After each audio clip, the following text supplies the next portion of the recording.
అదే RTV app వార్తల్ని క్షణాల్లో చదివే అవకాశం ఉంటుంది. ఒక న్యూస్ పేపర్, ఒక టెలివిజన్ ఛానల్ మీ చేతుల్లో ఎప్పుడూ ఉంటాయి. బంధుమిత్రులతో కళ్యాణ మండపం కలకల్లాడుతోంది. కాసేపట్లో వధువరులిద్దరూ వివాహ బంధంతో ఒకటి కానున్నారు. ఇంతలో శివాంగిలా ఓ యువతి దూసుకొచ్చింది.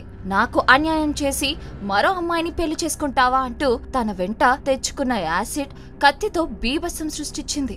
దీంతో పెళ్లి మండపం రణరంగంలా మారింది. అరుపులు, కేకలతో దత్తరిల్లింది. ఏం జరుగుతుందో అర్థం కాక పెళ్లికి వచ్చిన బంధువులంతా నిర్ఘాంతపోయారు. ఈ ఘటన అన్నమయ్య జిల్లా నందలూరులో ఆదివారం జరిగింది.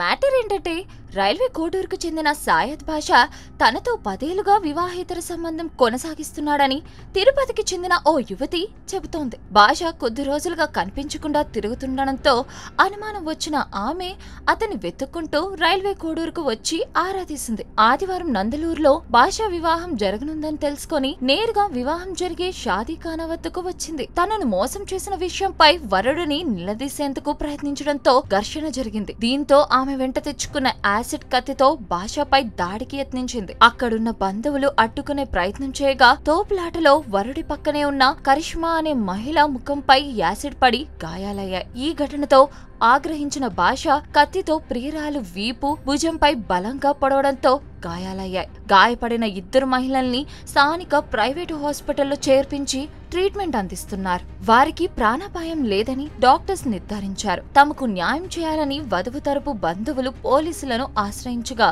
స్టేషన్లో పంచాయతీ కొనసాగుతోంది. ఇరు వర్గాల ఫిర్యాదు మేరకు కేసు నమోదు చేసి దర్యాప్తు చేస్తున్నట్టు ఎస్ఐ తెలిపారు. మరోవైపు వరుడి ప్రియురాలు మీడియాతో మాట్లాడకుండా ఆమెను పోలీసులు ఓ గదిలో నిర్బంధించారు. మరిన్ని వీడియోస్ కోసం ఛానల్ ని సబ్స్క్రైబ్ చేయండి. లేటెస్ట్ అప్డేట్స్ కోసం వాట్సాప్ ఛానల్ ని ఫాలో చేయండి. అండ్ లింక్ డిస్క్రిప్షన్ లో ఉంది.